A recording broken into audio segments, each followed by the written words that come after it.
Should we catch him? I probably could, right? All right. I'm coming for you, man. You and your little Kia. Coming for you.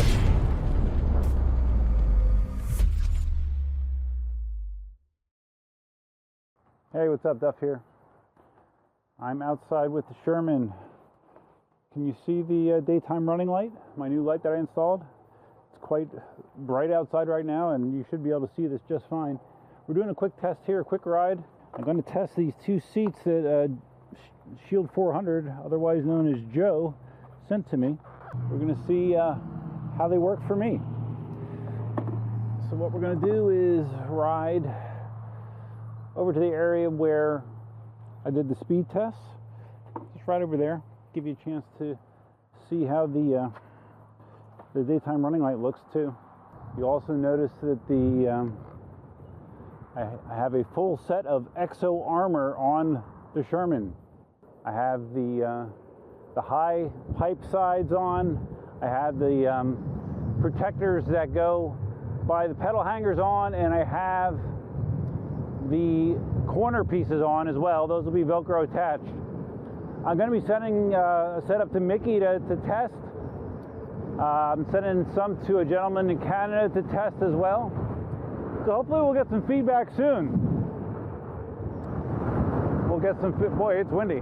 We'll get some feedback as far as how it works out for people. You know, I don't do a lot of riding on the Sherman that's going to put my my roll cage at risk, but there's a lot of people that do.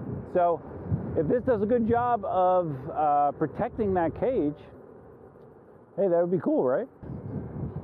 Okay, we'll see if that gets you a decent angle to see what the daytime headlight looks like. We're riding right into the sun right now. And even though I can't see what you're seeing, I am pretty sure, boy, it's windy, pretty sure that you can see that headlight quite well. Very visible. So when Joe sent me that light, he had already done some additional legwork that you have to do if you get this light. I have, in the video that I talked about the light, I have the link to AliExpress where you buy the bare light itself. The wires, they're bare wires.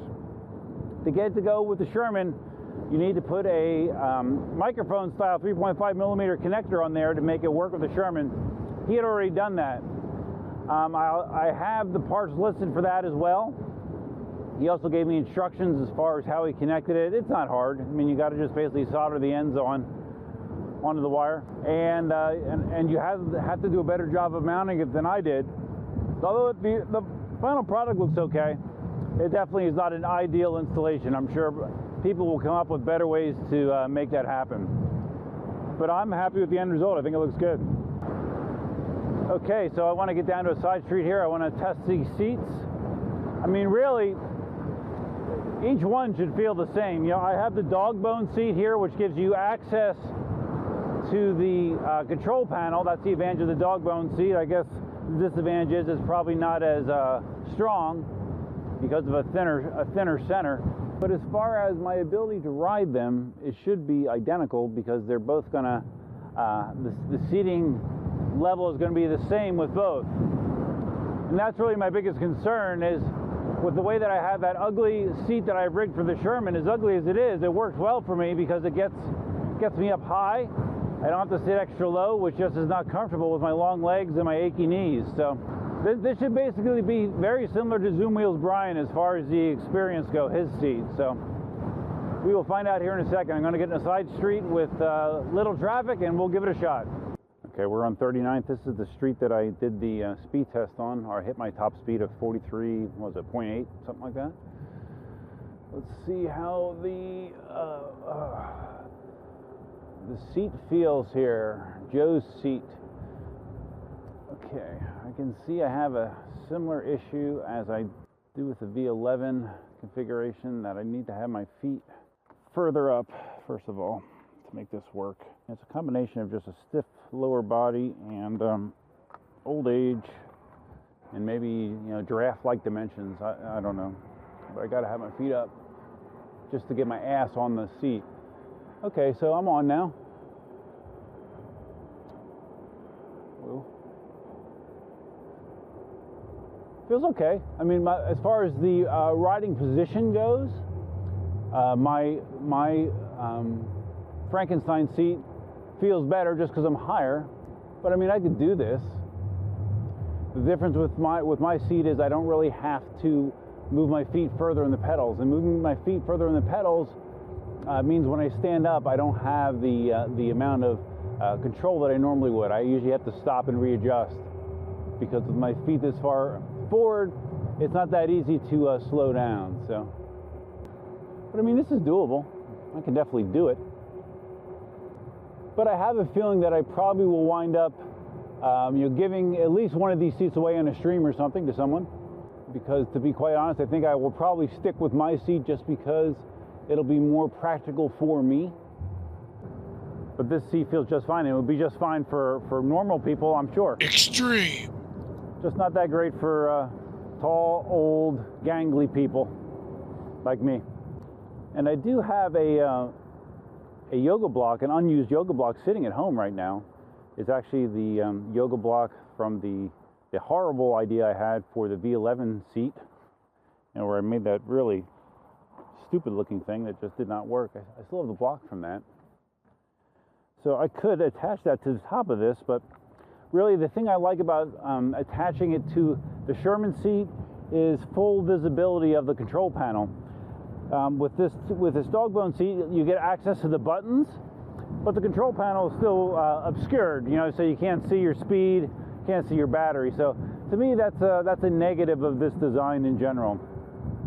I kind of like seeing that stuff. And here comes a car, and we'll slow down so he can go by. Pictures of a car in front of me too. There you go. Attaboy.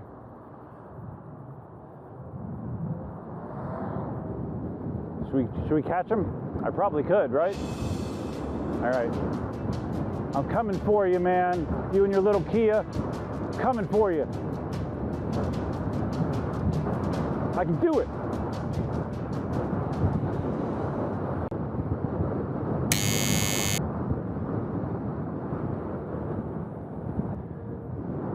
So I'm not sure if I'm going to get to ride tomorrow or not. I hope so. There is a good chance of storms tomorrow, starting, I don't know, around midday or something like that. So not 100% sure, so I figured I better get out now. There were a couple things that I was wanted to just mention in the last week that got my attention. One of those things, and a very surprising thing to me, was I heard that Liam, who has been the pretty visible marketing manager for Inmotion, very good tie to the EUC community. He's looked for a lot of feedback. He's been responsive. He's been good at communicating ideas and suggestions from the EUC community back to Inmotion. He quit, or he resigned this past week. It was a big surprise to me. I had no idea that it was coming. Evidently, there are a few people that he had voiced that he had intent to be leaving at some point, and that happened this week.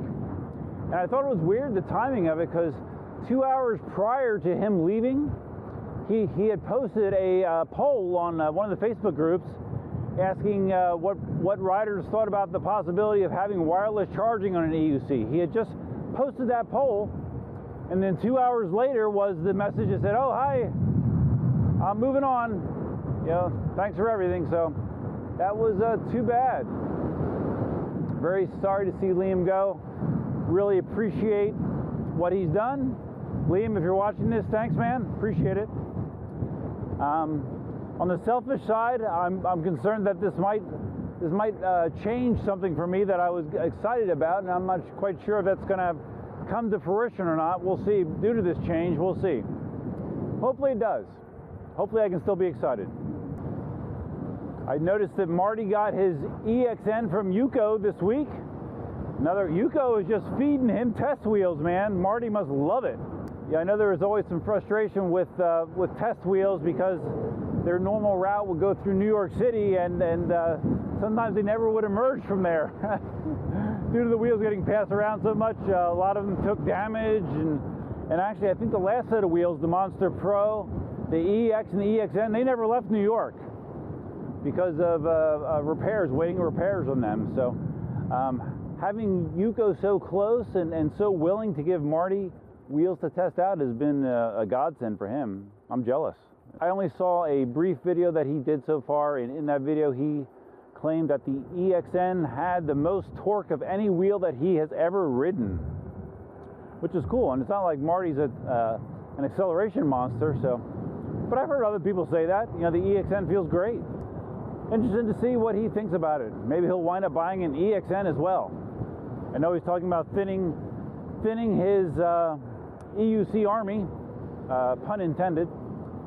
Keep it down to 10 wheels or so. So to do that, he's gonna have to sell some more wheels. We'll see what he sells. Let's try to get you a little closer look at that light. A little closer look at the Exo armor. I think it looks cool. You know, and you can always get it in black. You know, if you don't want it to be a visible thing, if you got it in black, you would hardly see it at all. But it would still be doing its job, hopefully. That's really the test, is we want to see how well it does. The hard plastic PLA version is printed with 100% infill, meaning it's solid plastic, so it's pretty strong. I was able to stand on a piece. I had my full weight on one of the bottom pieces, and it supported my weight, so I think it's pretty strong. But I need people to test it. Okay, I'm going to try to sit down again. I don't have my feet. I don't have my feet shifted forward on the pedals, which means that my ass is hardly on the seat. It's more like my upper hamstrings are kind of on the wheel right now. Don't get old, guys. I have been giving more consideration to putting the off-road tire or the knobby tire on the Sherman. I don't know, what do you think? I like the road tire. I don't have any problems with it. But I really like the knobby tire as well. So it's just a matter of if I want to invest the time and frustration to do it. And there aren't very many Shermans out there with the road tire, so that kind of makes me want to keep it as is as well. But I don't know, what do you think? Knobby or road? Enter your thoughts below. Okay guys, it's going to wrap up the video. Short ride. Looks like I probably wound up you know, talking long even though it was a short ride. What else is new, right? If you found this video interesting, please give it a big thumbs up. Really windy. If this is your first time visiting the channel, please consider subscribing. If you're going to subscribe, you can hit the notify bell over there. I do have membership available on my channel now as well. Members get a number of perks. You can read about them when you hit the join button below. I just did a short live stream for members last night, actually. So that's another thing I'll be doing, a members only live stream from time to time. And I expect the perks to increase. And the membership's very affordable. It's either 2 levels, $1.99 and $2.99. Very affordable. And if you play your cards right, you can get that money back based on spiffs and other things that you get as a member. So hope you guys are having a great weekend. I hope to. That's all I have for you for now. Did I ask you to leave your comments, suggestions, ideas, and thoughts below yet? I don't know. Probably. That's it. Till next time, Duffman out.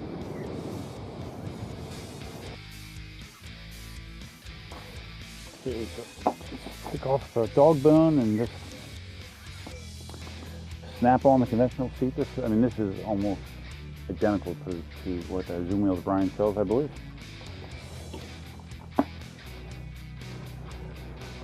Ta-da!